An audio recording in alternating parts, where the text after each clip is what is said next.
Good morning વિદ્યાર્થી મિત્રો. આગળના ચેપ્ટરમાં આપણે પદ્ય તને ઓળખું છું માં, કવિ શ્રી મનોહર ત્રિવેદી એ આપણે ભણ્યા. એનો રાગ સાથે આપણે પઠન પણ કર્યું, ગાયન કર્યું. હવે આપણે શબ્દ સમજૂતી જે આપણે ગઈકાલે બોર્ડ પર મેળવેલી હતી, તમારે એ પાઠ્યપુસ્તકમાંથી મેળવવાની. એ લેખા પછી જે અભ્યાસ આપણે શરૂ કરવા જઈ રહ્યા છીએ, તો સૌથી પહેલો પ્રશ્ન છે વિકલ્પો. સાચો વિકલ્પ પસંદ કરવાનો છે. તમે જોઈ શકો છો, પહેલો પ્રશ્ન છે કે બાળકના ક્ષેમ કુશળ માટે માતાના મુખેથી કયો શબ્દ વારંવાર સરી પડે છે? આપણો જવાબ છે ખમ્મા. બીજું છે બાળકનું દુઃખ લઈ લેવાના ભાવથી માતા શું કરે છે? તો એનો જવાબ છે ઓવારણા લે છે, દુખણા લે છે. એટલે કે બાળક પર કોઈ પણ મુસીબત ન આવે અને આવેલી મુસીબત જાણે પોતે લઈ લે છે, એવો એક ભાવ જગત અહીંયા ઊભું થાય છે. હવેનો પ્રશ્ન છે એક બે વાક્યના ઉત્તરો. એમાં પહેલો પ્રશ્ન છે કવિને માતાની લહેરખી ક્યારે અનુભવાય છે? જવાબ, જ્યારે મુશ્કેલી આવે છે ત્યારે કવિને માતાની લહેરખી અનુભવાય છે. બીજાનો જવાબ છે માની મમતા ન પામી શકનાર માટે કવિ કયો શબ્દ વાપરે છે? તમારે આખું વાક્યમાં જવાબ લખવાનો છે કે ભાઈ માની મમતા ન પામી શકનાર માટે કવિ અભાગી શબ્દ વાપરે છે. ત્યારબાદ છે કવિ માતાની પરિક્રમા કેવી રીતે કરે છે? જવાબ તમે જોયો. હવે આપણે જે જવાબ જોઈ રહ્યા છીએ, તો એમાં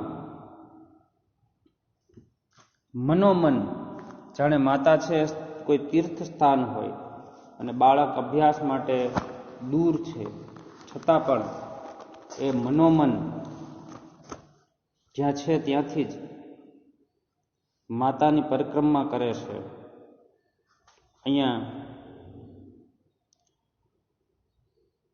એ રીતની ભાવ બતાવ્યો છે.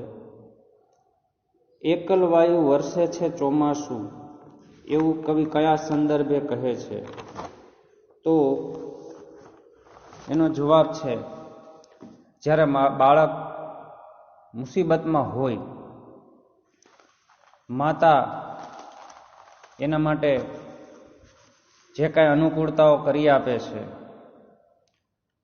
છતાં ક્યારેક માતાને પોતાને એ માટે કષ્ટ પડ્યું હોય અને માનો કે એ વાત એને ફરીથી યાદ આવે, તો ઘરના કોઈ ખૂણે માનો કે સંતાન અભ્યાસ માટે દૂર ગયું હોય, તો પણ એકલવાયુમાં જીવન વ્યતીત કરતી હોય, પસાર કરતી હોય, ત્યારે માની પાપણેથી જે પ્રેમના આંસુ વહે છે, એ જાણે આંસુ નહીં પણ ચોમાસું હોય, એ સંદર્ભમાં એ વાત કરી છે. વિદ્યાર્થી મિત્રો, પ્રશ્ન નંબર પહેલો. હવે આપણે સ્વાધ્યાય શરૂ કરવા જઈ રહ્યા છીએ.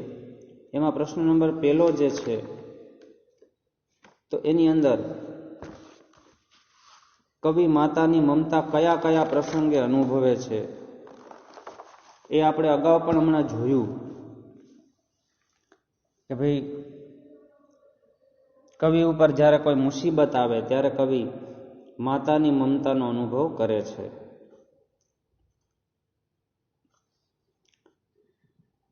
બીજું છે, તમને તમારી માતા ગમે છે એના કારણો કે પ્રસંગો જણાવો. આનો જવાબ તમારે મૌલિક આપવાનો છે. દરેકે પોતાના માતુશ્રી વિશે 3-4, 2-4 વાક્ય જે પણ તમને આવડે છે એ લખવાના છે. ત્રીજો પ્રશ્ન પણ તમારો છે કે ભાઈ મોટા થઈને તમે તમારી માતાનું ઋણ કેવી રીતે અદા કરશો.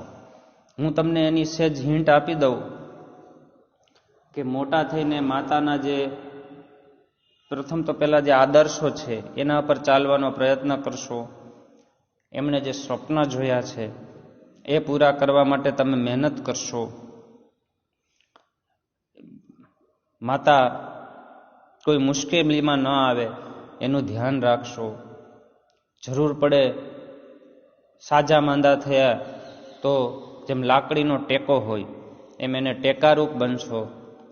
આમ મોટા થઈને માતાને જે કાંઈ પણ જરૂરિયાત છે એમાં તમે સાથે સહભાગી થઈને માતાનું ઋણ જે છે એ અદા કરશો. તમે આમાં તમે તમારું થોડું મૌલિકતાથી હજી પણ કંઈ પણ પોઈન્ટ હશે તો ઉમેરી શકો છો.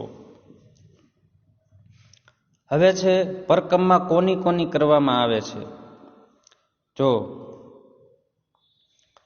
પરકમમાં કોઈ આદર્શ વ્યક્તિ છે, કોઈ તીર્થ સ્થળ છે, કોઈ જેમ કે મંદિર છે,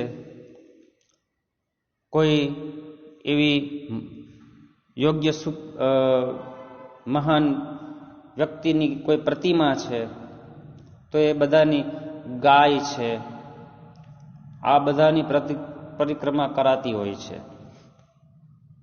એ એટલા માટે કે એમની અંદર રહેલા જે સદગુણો છે એને આપણે આદર આપીએ છીએ અને આપણે માન આપીએ છીએ, એટલા માટે એ કરવામાં આવે છે.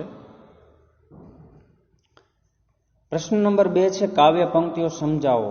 જે આપણે કાવ્ય સમજાતા આગલા ચેપ્ટરમાં એને તમારે ફરીથી સાંભળીને આ બંને પ્રશ્નોના જવાબ તરણા પેઠે વાળો, ઘરથી જાવું દૂર વાળો, એના જવાબો મેળવવાના રહેશે.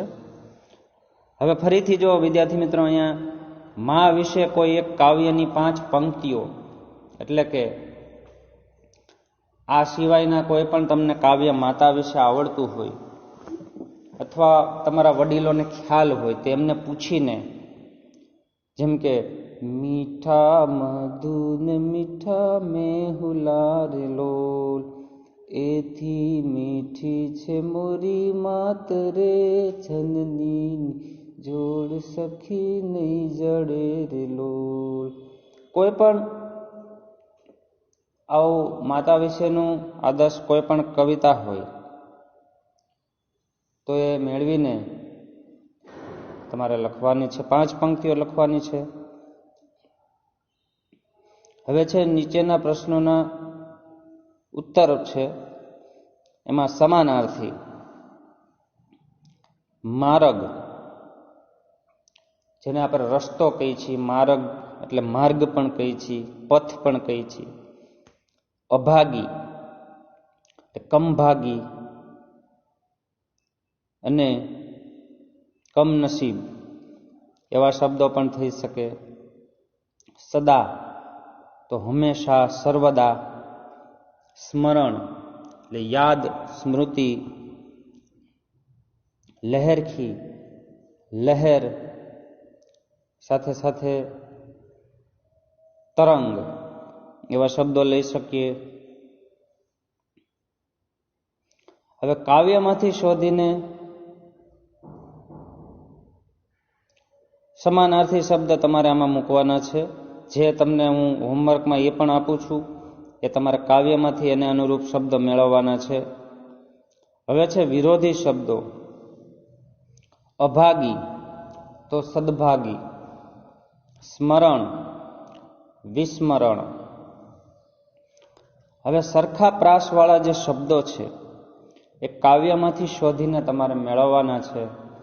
જેમ કે માં તો ખમ્મા, આંસુ તો ચોમાસું, ફેંકે તો ટેકે, સામે તો પામે. તો આમ વિદ્યાર્થી મિત્રો આ ચેપ્ટરનું કામ અહીંયા પૂરું થાય છે. ફરી આપણે મળશું 5મા નંબરમાં, એટલે કે 5મું જે ચેપ્ટર હશે એ હવે પછીના લેક્ચરમાં મળશું. આવજો વિદ્યાર્થી મિત્રો.